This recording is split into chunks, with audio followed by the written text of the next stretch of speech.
Hello students, आज हम आपको क्लास टेंथ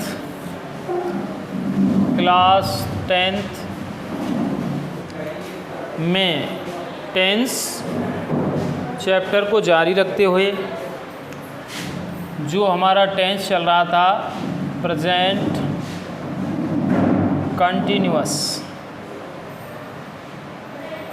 कंटिन्यूअस टेंस, ठीक है ना, जिसको अपन हिंदी में अपूर्ण वर्तमान काल कहते हैं। जैसे कि मैंने इसमें लास्ट वीडियो कॉन्फ्रेंस में आपको बतलाया था, प्रेजेंट कंटिन्यूअस कहने का मतलब ये है अपूर्ण वर्तमान काल, अपूर्ण वर्तमान काल। तो अपूर्ण वर्तमान काल इसे क्यों कहते हैं, तो ये समझना है आपको कि इसमें जो कार्य है वो अधूरा रहता है या जारी रहता है। तो जैसे हमने इसकी पहचान बताई थी कि जिन हिंदी वाक्यों के अंत में रहे, रहिए, रहे हैं आदि शब्द आते हैं या किसी कार्य को जारी दर्शाया जाए, उस जारी दर्शाने के लिए क्या होता है, हुआ है, हुई है, हुए, या कई बार है शब्द भी आ जाता है। उससे भी हम प्रेजेंट कंटिन्यूअस टेंस को ही मानकर चलते हैं और उसी प्रेजेंट कंटिन्यूअस में ही उस वाक्य को अपन बनाते हैं। फिर इसके बाद इसकी हेल्पिंग वर्ब बताई थी। हेल्पिंग वर्ब में जैसा कि आपको पता है 3 क्रियाएं हैं इसमें, इज़, आर और एम। उनको तीनों को एक साथ नहीं लगा सकते, बल्कि सब्जेक्ट के अनुसार उनका प्रयोग होता है।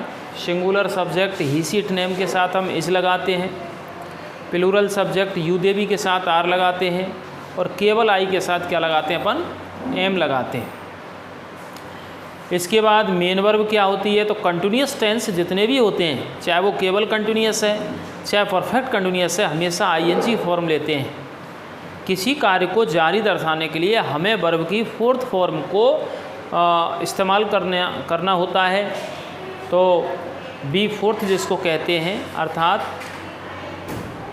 मुख्य क्रिया में अपन आईएनजी फॉर्म लगाते हैं। और आईएनजी ये भी ध्यान रखनी है आपको कि हमेशा आईएनजी फर्स्ट फॉर्म में ही लगती है।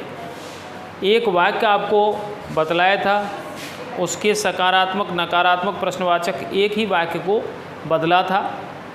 तो आपको ये समझना है कि इसका जो सूत्र है, सिंटैक्स है, वो सकारात्मक का होगा। नॉट लगाने से वही नकारात्मक हो जाएगा। प्रश्नवाचक में क्या होता है कि वही हेल्पिंग वर्ब और WH वर्ड से स्टार्ट होगा, हमें केवल पहचान देखनी। और प्रश्नवाचक नकारात्मक में सब्जेक्ट के बाद अपन नॉट लगा दें, ठीक है ना। तो ये बात अपन को ध्यान रखनी है। तो इससे संबंधित हम और 2-4 वाक्य और देखते हैं, सभी तरह के देखते हैं, सकारात्मक, नकारात्मक, प्रश्नवाचक, नकारात्मक। तो देखिए नंबर एक सेंटेंस है अगला, जो कल का अगर हम इसमें जोड़ते हैं तो ये 2 हो जाएगा। जैसे देखिए, कुछ लोग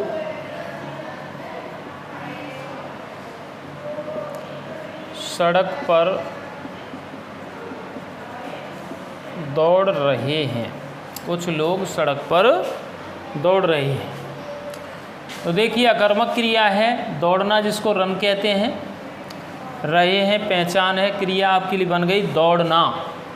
कौन दौड़ रहे हैं, कुछ लोग।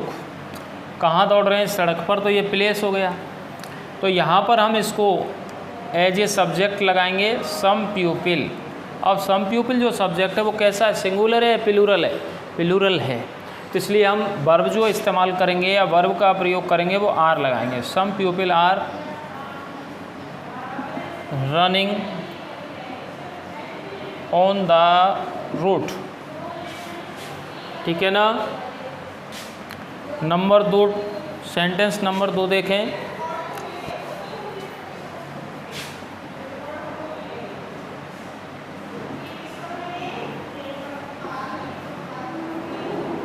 अध्यापक कक्षा में हिंदी नहीं पढ़ा रहा है, अध्यापक कक्षा में हिंदी नहीं पढ़ा रहा है। तो राह पहचान है, कौन नहीं पढ़ा रहा है? द टीचर इज़ नॉट, पढ़ाना वर्ब टीच, अध्यापक कौन हो गया? सब्जेक्ट हो गया। The teacher is not teaching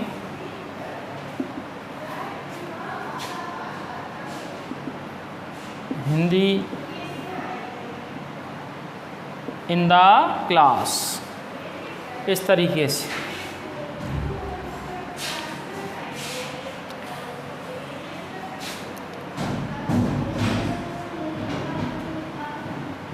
क्या पेड़ पर कुछ बंदर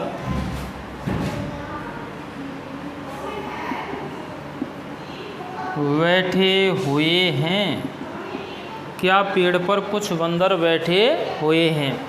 तो हमको समझना है वाक्य प्रश्नवाचक है, क्या से शुरू है, और क्या से शुरू होने के लिए हमें पहले वर्ब लगानी है।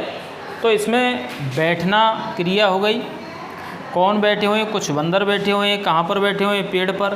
तो सब्जेक्ट कौन हो गया? बैठने वाला कौन है? कुछ बंदर है।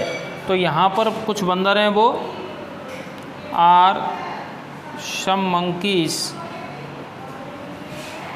और वर्ब है आपकी सिट, सिटिंग हो जाएगा, are some monkeys sitting in the tree. ये तो इस तरीके से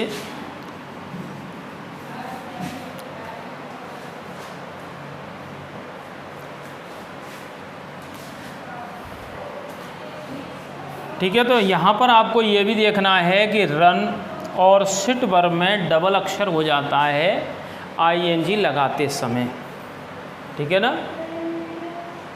तो सिटिंग में होता है, रनिंग में नहीं होता है। रनिंग RUNNING, रनिंग में नहीं होता, ये गलती हुई है, सॉरी। तो ये हो गया। नेक्स्ट देखें, चौथा सेंटेंस देखिए आप,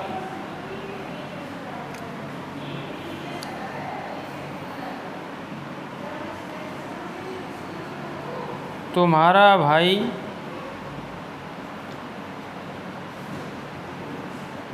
आज विद्यालय क्यों नहीं जा रहा है? ठीक है ना। तो तुम्हारा भाई आज विद्यालय क्यों नहीं जा रहा है? तो जाना आपके लिए वर्ब हो गई। तुम्हारा भाई कौन? तुम्हारा भाई योर ब्रदर, आज के लिए एडवर्ब वर्ड है। और विद्यालय और क्यों नहीं जा रहा है, तो why is your brother not going to school today. इस तरीके से एक और भी सेंटेंस आप देखें,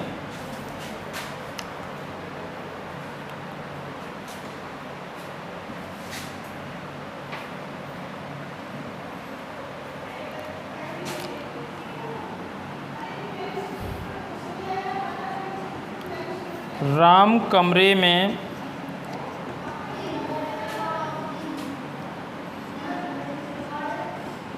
कहाँ पढ़ रहा है? राम कमरे में कहाँ पढ़ रहा है?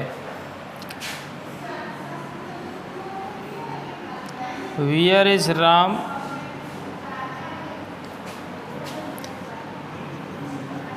रीडिंग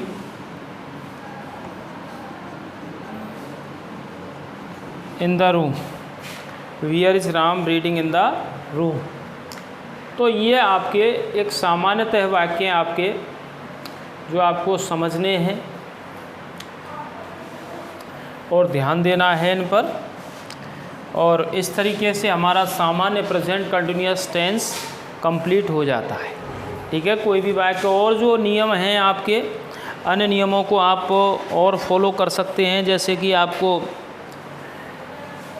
जो हमने प्रेजेंट इंडेफिनिट में बात बतलाई थी उनको और थोड़ा सा एक एक वाक्य देखें आप, 2 वाक्य कंप्लीट देख लेते हैं।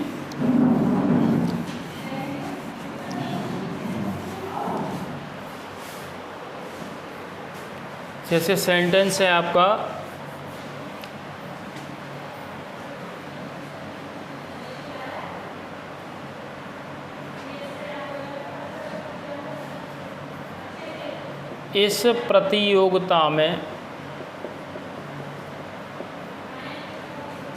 इस प्रतियोगिता में कितने विद्यार्थी भाग ले रहे हैं। इस प्रतियोगिता में कितने विद्यार्थी भाग ले रहे हैं। तो कितने विद्यार्थी को क्या कहते हैं अपन? How many students. तो यहाँ हाउ मैनी के साथ हमने क्या लगा दिया? स्टूडेंट। जैसे कि आपको पिछले टेंस में बतलाया कि 4 शब्द इस तरीके के होते हैं, whose, which, how much, how many, जो अपने साथ नाउन वर्ड को लेते हैं। हाउ मैनी स्टूडेंट्स, अब भाग ले रहे हैं, कौन ले रहे हैं? विद्यार्थी। तो एज ए सब्जेक्ट है ये स्टूडेंट्स, तो यहाँ पर हमें आर लगाना होगा। How many students are take part. तो एक तो हो गया टेकिंग पार्ट, ठीक है ना। एक पार्टिसिपेट मीन्स भाग लेना ही होता है, तो पार्टिसिपेटिंग हो जाएगा वो वर्ब में आईएनजी लग के, ठीक है ना। एक तो टेक पार्ट है, दोनों शब्दों को मिलाकर हम क्या अर्थ दे देते हैं? भाग लेना। और एक भाग लेने का या हिस्सा लेना है, उसके लिए कौन सी वर्ब आती है? पार्टिसिपेटिंग। तो उसको हम ऐसे पार्टिसिपेटिंग, ठीक है ना। पार्टिसिपेटिंग का मतलब भाग लेना। पार्टिसिपेट, टेक पार्ट इस प्रतियोगिता में, इन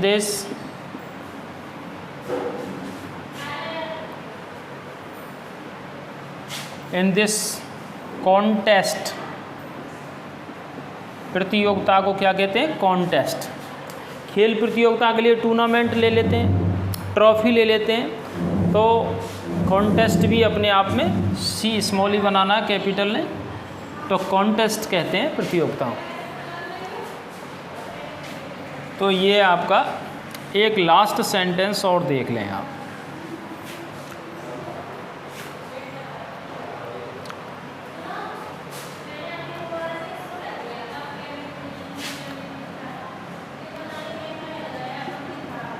इस समय छत पर कौन पतंग उड़ा रहा है?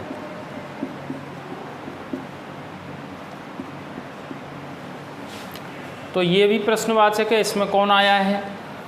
तो ऐसा नहीं इसका सकारात्मक वाक्य का नियम हो, नकारात्मक का अलग हो। तो उस कंडीशन में अपन क्या करेंगे? Who is flying, who is flying the kite, ठीक है ना। Who is flying the kite on the roof. छत पर के लिए क्या लगाओगे आप? और इस समय, एट दिस टाइम।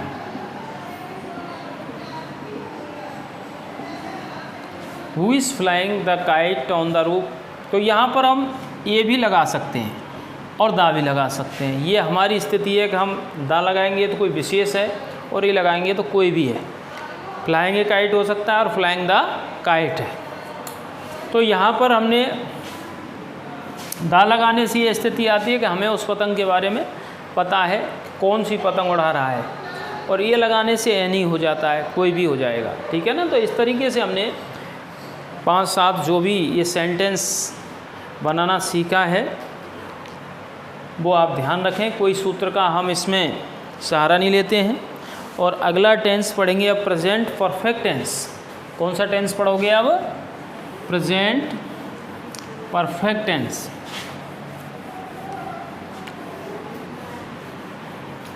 तो प्रेजेंट परफेक्ट में और कंटिन्यूअस में क्या है? तो कंटिन्यूअस तो क्या है, किसी कार्य को कैसा दर्शाता है? निरंतर अर्थात जारी दर्शाता है। ठीक है ना? किसी कार्य को जारी कौन सा टेंस दर्शाता है? कंटिन्यूअस। अब आ गया आपका नंबर 3 प्रेजेंट परफेक्ट।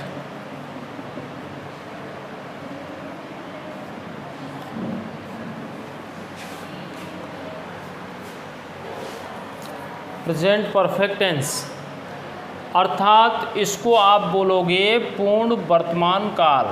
परफेक्ट का मतलब क्या होता है? पूर्ण वर्तमान काल। पूर्ण वर्तमान काल, प्रेजेंट परफेक्ट टेंस।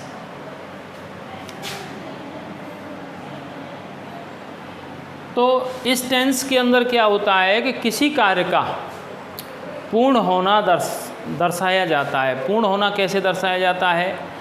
कि जिन हिंदी वाक्यों के अंत में चुका है, चुकी है, चुके हैं, लिया है, दिया है, किया है, ऐसे शब्द आते हैं। जैसे मैंने खाना खा लिया है, ठीक है, वह विद्यालय पहुंच चुका है, हम अपना कार्य पूर्ण कर चुके हैं। तो जो कार्य समाप्त दर्शाते हैं वो कौन से टेंस में दर्शाते हैं? प्रेजेंट के परफेक्ट में दर्शाते हैं। ठीक है ना? तो इसकी जो पहचान है वो इस तरीके की है कि आपको ध्यान देना है कि इसके नंबर 1 पहचान लिखोगे आप। पहचान में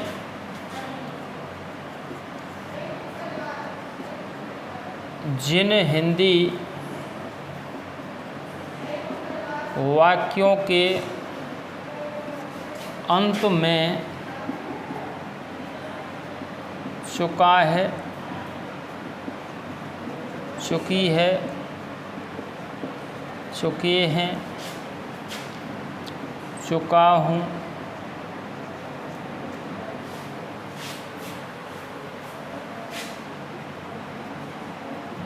लिया है, दिया है और किया है।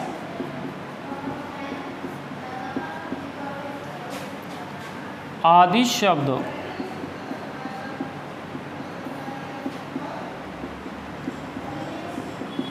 शब्द आते हैं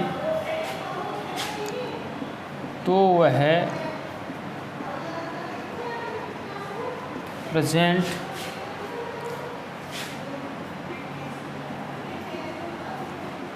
परफेक्ट टेंस होता है।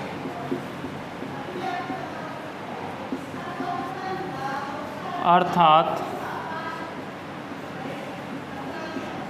इस टेंस में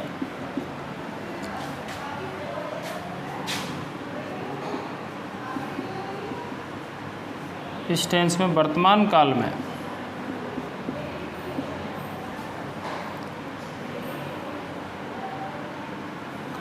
कार्य को इस टेंस में वर्तमान काल में कार्य को पूर्ण दर्शाया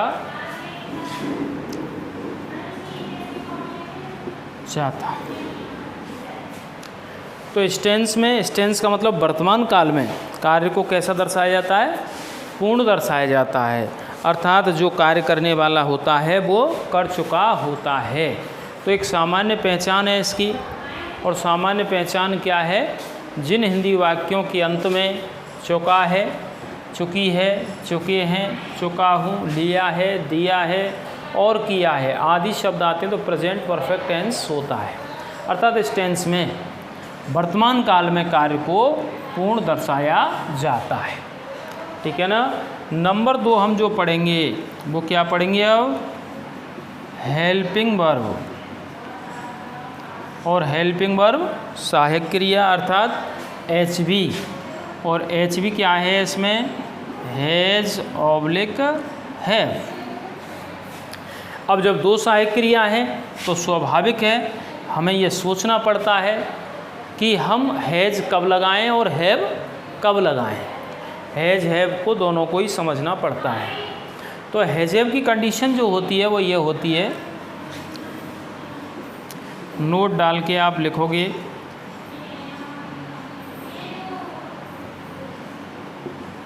सिंगुलर सब्जेक्ट अर्थात एक वचनकर्ता ही सी इट नेम के साथ, ही सी इट नेम के साथ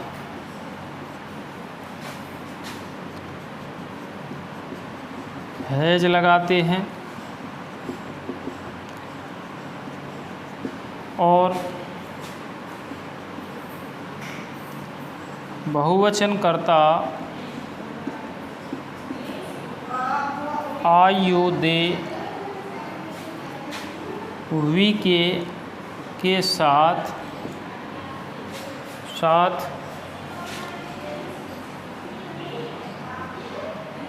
हैव लगाते हैं।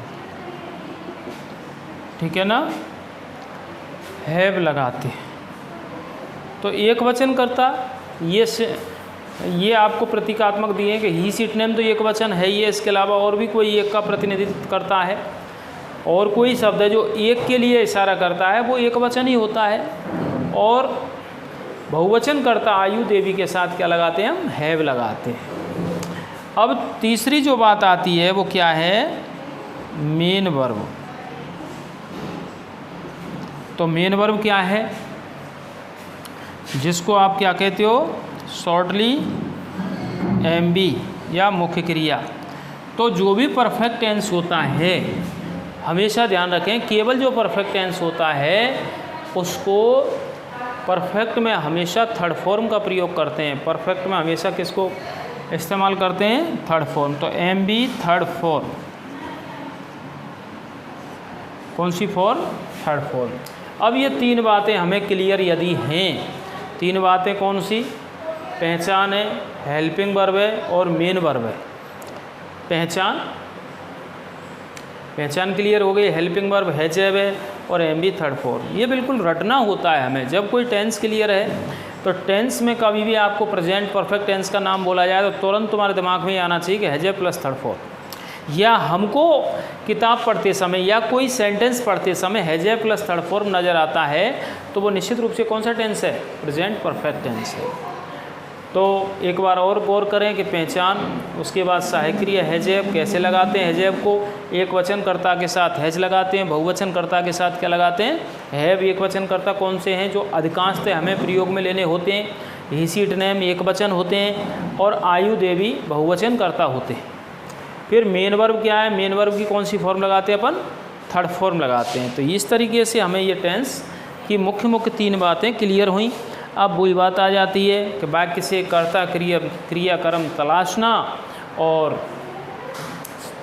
कर्ता क्रियाक्रम तलाशने के बाद में उसको क्रमबद्ध तरीके से लिख देना, और ये हमारा टेंस का कार्य पूर्ण हो जाता है। अब देखिए इसके वाक्य देखें।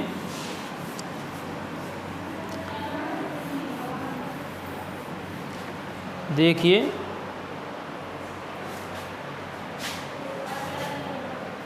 जैसे कि एक सेंटेंस है, रेखा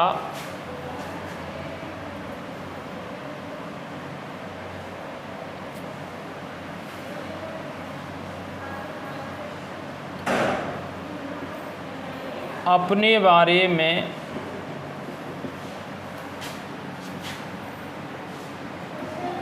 एक लंबी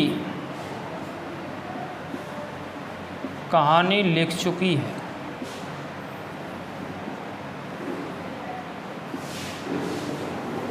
रेखा अपने बारे में एक लंबी कहानी लिख चुकी है। तो सबसे पहले आपको क्या है, किस बात पर ध्यान देना है, पहचान पर। पहचान क्या है, चुकी है, ठीक है ना। तो रेखा अपने बारे में क्या लिख चुकी है, एक लंबी कहानी, ये पूरा का पूरा ऑब्जेक्ट है, ठीक है ना। और कौन लिख चुकी है, रेखा। और अपने बारे में टोटली मैनर है। और वर्ब आपकी लिखना हो गई। वर्ब कौन सी हो गई, लिखना, जिसको राइट वर्ब कहते हैं। तो सबसे पहले हम सब्जेक्ट फॉलो करेंगे, और सब्जेक्ट कौन है, रेखा, ठीक है। तो Rekha has written,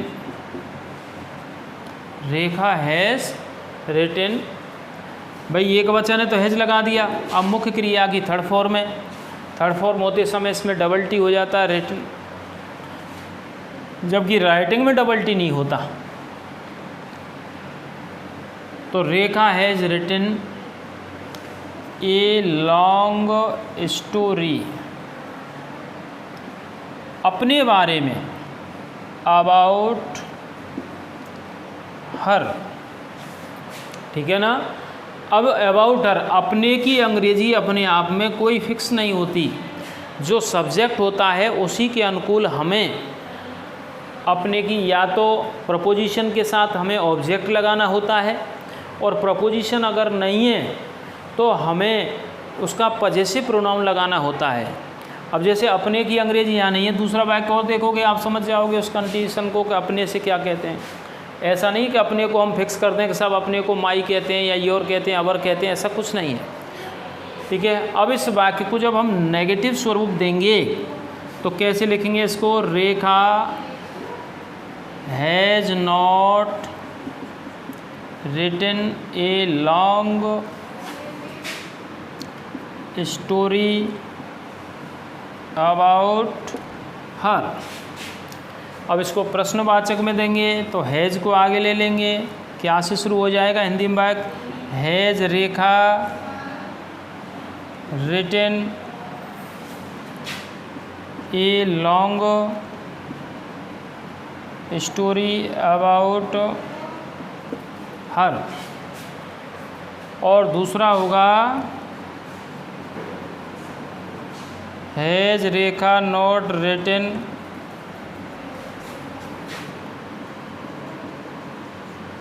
long story about, ठीक है ना। तो ये चार वाक्य आपके एफर्मेटिव टू इंटरोगेटिव नेगेटिव तक बनाए गए। तरीका वही है, सब्जेक्ट, एचबी, एमबी, ऑब्जेक्ट और मैनर। नेगेटिव करने के लिए एचबी एमबी के मध्य नोट है, इंटरोगेटिव कर रहे हैं तो हेल्पिंग वर्ब सब्जेक्ट से आगे आएगी, चाहे वो क्या वाला वाक्य हो या WH वर्ड वाला। अब WH वर्ड हम कोई भी लगा दें इसके सामने जो वाजिब हो तो वो आगे आ जाएगा, बाकी और शेष कहानी यथावत रहेगी। इंटरोगेटिव से इंटरोगेटिव नेगेटिव करने के लिए क्या लगाया हमने, नॉट, ठीक है ना। दूसरा देखिए, सेंटेंस है जैसे मैं अपना गृह कार्य समाप्त नहीं कर चुका हूँ। मैं अपना गृह कार्य समाप्त नहीं कर चुका हूँ।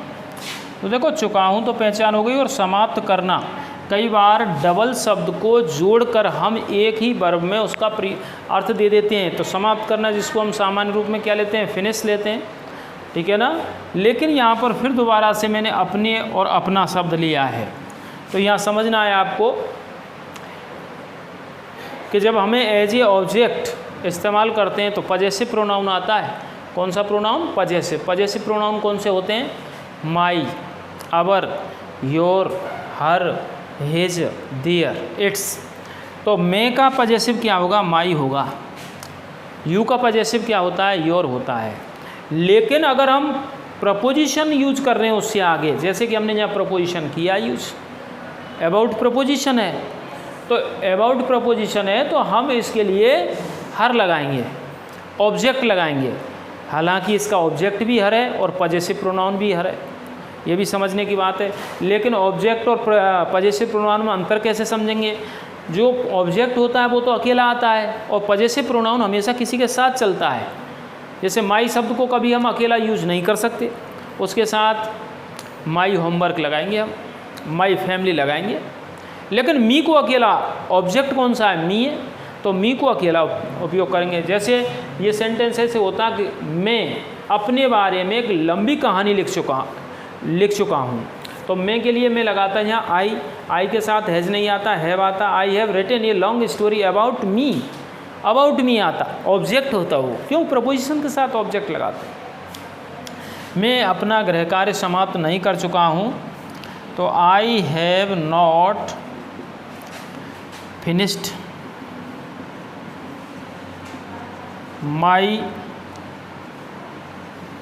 होमवर्क। गृह कार्य को क्या कह देंगे? I have not finished my homework. अगर अभी तक, ठीक है ना, तो अभी तक के लिए आप यट है, ये शब्द आते हैं एडवर्ब वगैरह, वो यूज़ कर लेते हैं अपन। तीसरा वाक्य देखिए, क्या तुम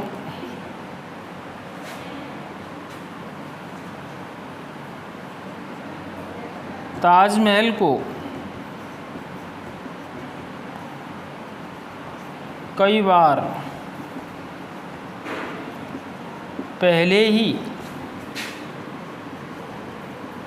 देख चुके हैं? ये सेंटेंस देखें, क्या तुम ताजमहल को कई बार पहले ही देख चुके हैं? तो यहाँ पर देखें आप, चुके हैं शब्द जो है वो पहचान आ गई, देखना वर्ब हो गई, किसको देख चुके हैं? ताजमहल को, तो डायरेक्ट ऑब्जेक्ट हो गया। कई बार तो फ्रीक्वेंसी है या बारंबारता के लिए, पहले ही ये एडवर्ब है, ठीक है ना। तो क्या जो शुरू हो, क्या से जो वाक्य शुरू हो रहा है, इसके लिए आप क्या लगाओगे? हैव आगे आ जाएगा। तो हैव यू, क्योंकि सब्जेक्ट कौन है? यू, तो have you seen the Taj Mahal, have you seen the Taj Mahal many times. कई बार के लिए क्या लगाओगे? मैनी टाइम्स, और लास्ट में हम एडवर्ब को यूज कर देते हैं अक्सर। ऑलरेडी, पहले ही के लिए क्या लगाओगे आप? ऑलरेडी। इस तरीके से टेंस की स्थितियाँ होती हैं और वो आपको समझनी है अच्छी तरह से। और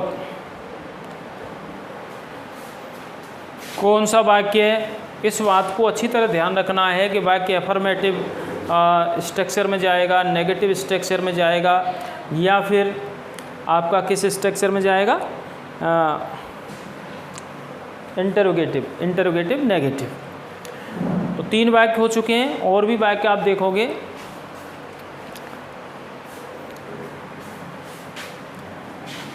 देखिए वाक्य,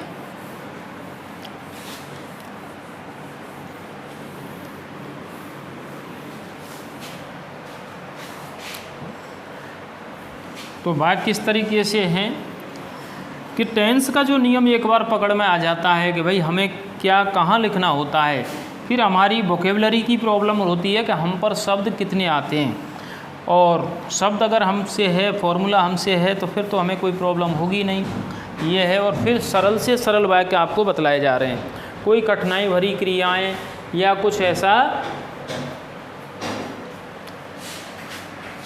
बहुत ही जटिल तरीका भी नहीं है। जैसे देखिए,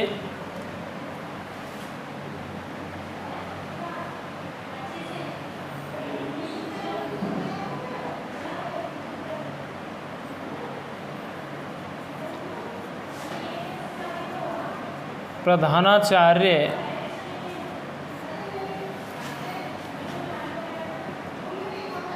सभी विद्यार्थियों को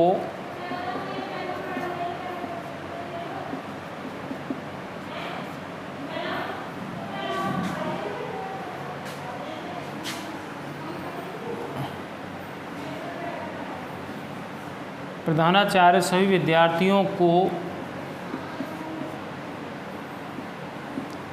मंच से प्रोत्साहित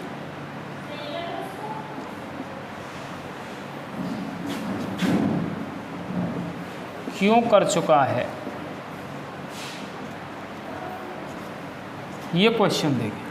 प्रधानाचार्य सभी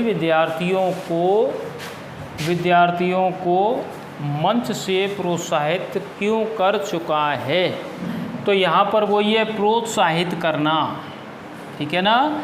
क्यों आपका इंटरोगेशन वर्ड हो गया, चुका है पहचान हो गई, कौन, प्रधानाचार्य, किसको, सभी विद्यार्थियों को, कहाँ से, तो ये प्लेस हो गया, फ्रॉम द स्टेज, ठीक है ना।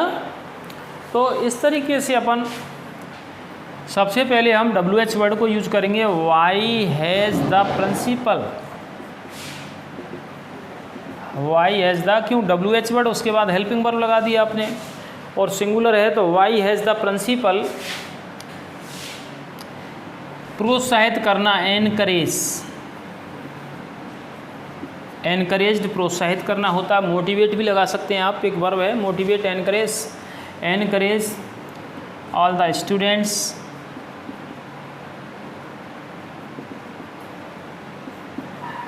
फ्रॉम द स्टेज, ये। और सेंटेंस देखें तो हमने WH वर्ड क्यों का जवाब दिया, उसके बाद हेल्पिंग वर्ब, फिर प्रधानाचार्य सब्जेक्ट है, फिर वर्ब थर्ड फॉर्म में, एनकरेज मीन्स प्रोत्साहित करना, किसको, तो ये आपका इनडायरेक्ट ऑब्जेक्ट है, किसको के जवाब में, होम का जो जवाब देता है, तो all the students from the stage.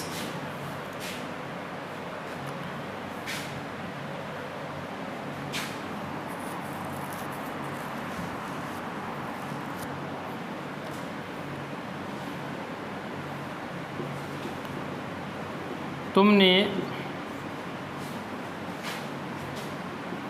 इस वर्ष अभी तक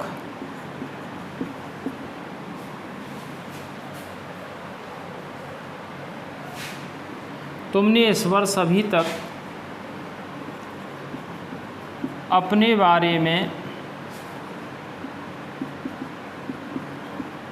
कोई फैसला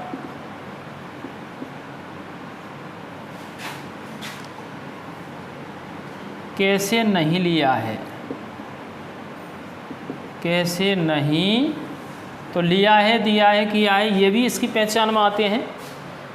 तो सेंटेंस थोड़ा लेंथी है, समझें आप, बहुत बड़ी बात नहीं है, आप अच्छी तरह स्टेप बाय स्टेप समझोगे।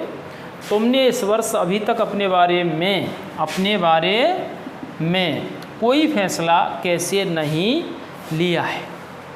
तो आप इस तरीके को सबसे पहले आप देखें, जो वर्ड ऑफ इंटरोगेशन है उसको यूज़ करेंगे आप सबसे पहले। हाउ, कैसे, कैसी, कैसा, तो सबसे पहले आप क्या यूज़ करोगे, हाउ, हाउ हैव यू। अब फैसला लेना, फैसला भी है और लेना, लिया का मतलब वर्ब क्या हो गई, लेना वर्ब हो गई। तो वाई, हाउ हैव यू और नॉट टेकन एनी डिसीजन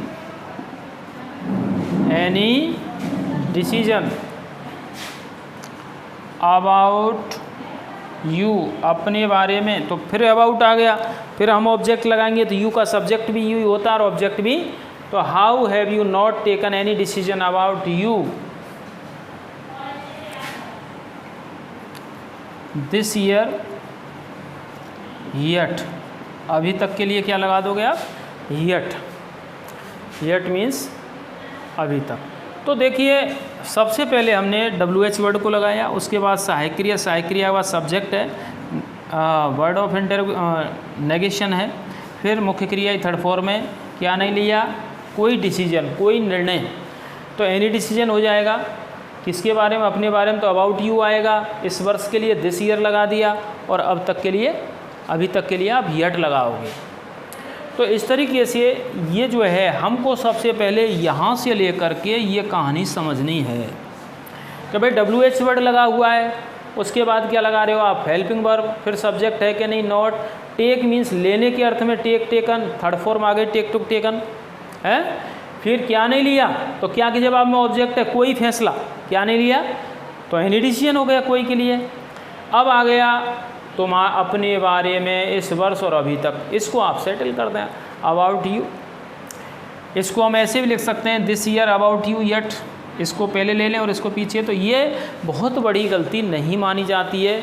गलती में हमारा सबसे पहले ये समझना जाता है हमें कि हमारा जो सब्जेक्ट वर्ब का प्लेस फॉर्मेट सही हुआ है कि नहीं, ये सबसे अच्छी बात होती है। एक और सेंटेंस देखें आप,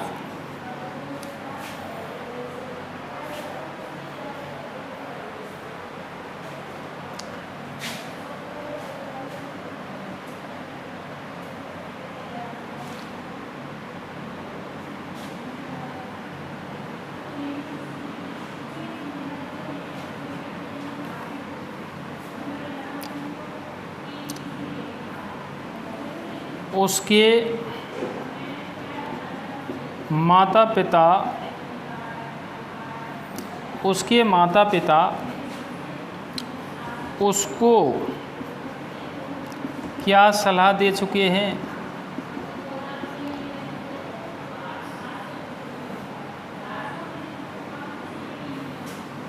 उसके माता पिता उसको,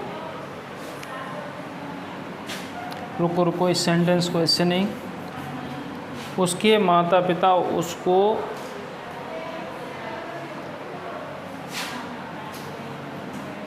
क्या सिखा चुके हैं,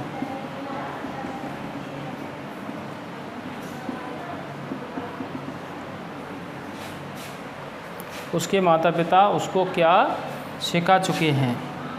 तो क्या के लिए आप क्या लगाओ, बीच में क्या आता है उसके लिए व्हाट लगाते हैं, और शुरुआत में क्या आता है उसके लिए हेल्पिंग वर्ब लगाते हैं। ये भी समझना है कि व्हाट से वाक्य कब बनाते हैं, जब बीच में क्या आता है, और शुरुआत में जब क्या आता है तो क्या करते हैं उसको हेल्पिंग वर्ब यूज़ करते हैं।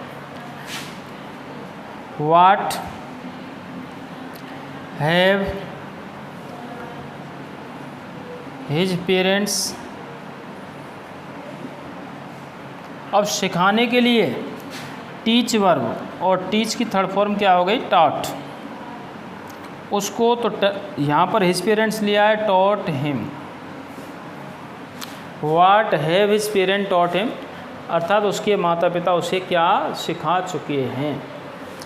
तो ये आपके मुख्य सेंटेंस सभी तरीके के हमने इस टेंस के माध्यम से बतलाए, और ये आपका प्रेजेंट परफेक्ट टेंस भी ख़त्म हुआ। और कल आपको नेक्स्ट वीडियो कॉलांस में प्रेजेंट परफेक्ट कंटिन्यूअस टेंस इसका लास्ट कराएंगे। Thank you.